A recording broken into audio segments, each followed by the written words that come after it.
Sheila, you want to? I had a couple more questions, but I can ask them afterwards. No, come on, he'd rather get Okay. through. I understand that BP's paying for all of this, but have they set aside, have they told you what your budget will be for that office? Hey, let me just say, BP's gonna pay everything. Yes, sir. And there is no limit. I mean, not only for his business, what I wanna make that plain for us for Mississippians, we're gonna get paid by BP for all our losses, regardless of the number.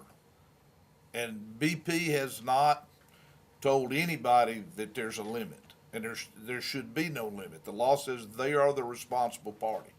Well, and what I was trying to get at was the budget for your office and whether or not you will need any type of support staff. Oh, I'll need a great support staff, but understand, as the governor points out, BP has not placed any limit on a budget for me. Can, make sure you do it within this budget or that. Can, make sure you do it right. Make sure you build on what we're trying to do, make it better. You will not be constrained by any prefixed budget. And I'm enormously grateful for that, of course. And will you be based in the Gulf or in Washington, D.C.? This is not a Washington, D.C. program. I live in Washington, D.C., but this program's got to be local for the same reason that the governor just explained. You cannot possibly understand what people in the Gulf need from Washington, D.C. So just as BP has set up local claims offices staffed by local people here in the Gulf, the major impetus for this program has to be local. Will your program replace the 3 claims offices that are already out there? Yes, it'll supplement them. I'm not looking to reinvent the wheel if something's working. The president keeps reminding everybody, speed, fairness, efficiency. I'm pleased that BP has something in place already. We're not going to just automatically curtail that. What we're going to try and do quickly is build on it to make it even better.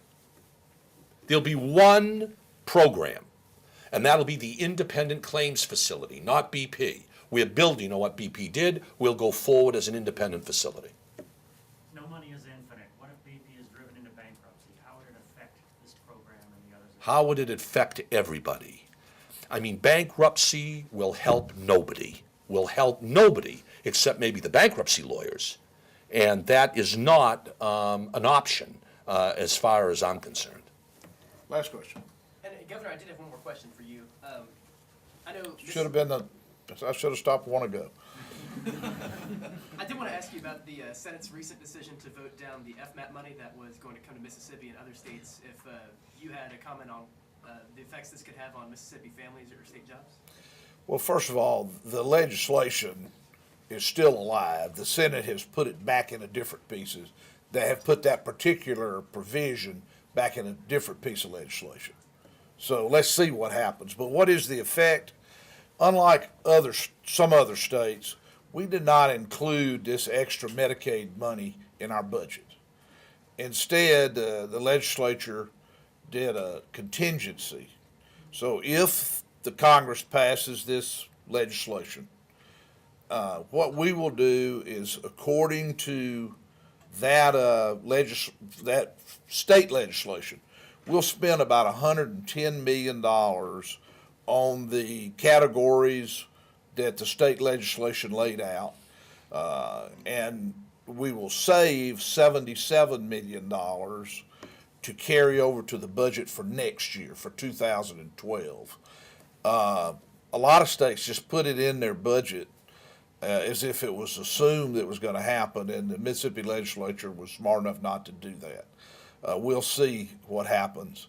You asked the question about bankruptcy. I think one of the good things that's happened here this week is where some people were talking about a $20 billion escrow fund that BP would pay $20 million into all at once, that what the White House and BP agreed to is there's a $20 billion number, but it's paid in $5 billion this year, $5 billion next year, $5 billion in 13, $5 billion in 14.